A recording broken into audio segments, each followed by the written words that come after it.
তো গাইস, মা এনেছিল আজকে বাজার থেকে গুড়মি আলু, যেটা আমার শুধু শুধু খেতে একটুও ভালো লাগছিল না। তাই মাকে আজকে বললাম এটা একটু নতুন পদ্ধতিতে করে দাও। তো মা প্রথমে আলুটা সুন্দর করে সিদ্ধ করে ছাড়িয়ে নিল। তো ছাড়িয়ে নেওয়ার পর এটা হচ্ছে একটা ব্লেন্ডারে ব্লেন্ড করে নিচ্ছে। আর তোমরা কে কে গুড়মি আলুর পিঠে খেয়েছো আমাকে কমেন্টে বলতে ভুলে যেও না।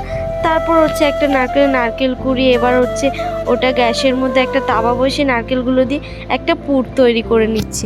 তো সুন্দর করে মা ওটা নাড়িয়ে করে নিচ্ছে। পিঠেটার নাম হচ্ছে কলি পিঠে, যেটা আমরা রসের মধ্যে দিয়ে খাওয়া হয়। তারপর হচ্ছে গাইস 500 গ্রাম আলুর মধ্যে আমরা দিয়ে দিচ্ছি 1 কাপ পরিমাণ ময়দা। তোমরা পারলে তোমাদের পরিমাণ মতন দিতে পারো। তারপর গাইস ওটাকে সুন্দর করে মেখে নিচ্ছে। তো জল ছাড়াই মাখতে হবে ওই আলুটার সাথে। তো মাখার পরে তারপর হচ্ছে ছোট ছোট করে লেচি করে নেওয়া হয়েছে। তো লেচি করে নিয়ে হচ্ছে নারকেলের পুর। তারপরে এর ভিতর দিয়ে সুন্দর করে ওটা একটা সুন্দর ডিজাইন শেপে নিয়ে আসতে হবে। তারপর গাইস ঠাম্মা করছিল ওটা আমাদের।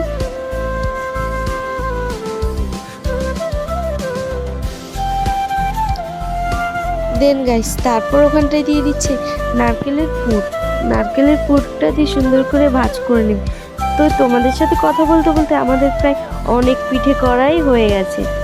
তো চলো দেখো।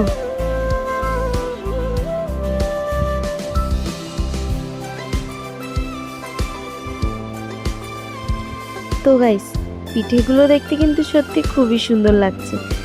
তারপর হচ্ছে পিঠেগুলো আমি সুন্দর করে ভেজে নেব। তো আমি গ্যাসের মধ্যে একটা তাওয়া দিয়ে রিফাইন তেল দিয়ে, তেলটা গরম হয়ে গেছে, এবার পিঠেগুলো আস্তে আস্তে দিয়ে দিচ্ছি।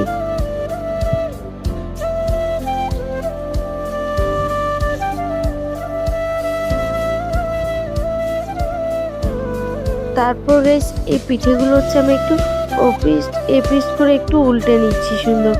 তারপর আমার পিঠেগুলো প্রায় ভাজা হয়ে গেছে, এবার আমি তুলে নেব। তার মধ্যে আমি আরেকটা পিঠেগুলো সব তোমাদেরকে দেখিয়ে দিচ্ছিলাম। তারপর গাইস একটা বাটিতে জল বসিয়ে তারপর দিয়ে দিচ্ছি তেজপাতা, এলাচ আর হচ্ছে আদা। তো আদাটা দেওয়ার পর তারপর দিয়ে দিচ্ছি চিনি। তো চিনিটা দেওয়ার পর এবার সুন্দর করে নাড়ি সব পিঠেগুলো ওখানে আস্তে আস্তে করে দিয়ে দিচ্ছি। তো আমরা এরমভাবে খাই, তোমরা কে এরমভাবে খাও আমাকে জানাবে। তোমরা কে গুড়মি আলুর পিঠে খাও কমেন্টে সেটা বলতেও ভুলে যেও না। পিঠেটা খেতে কিন্তু খুব মজা।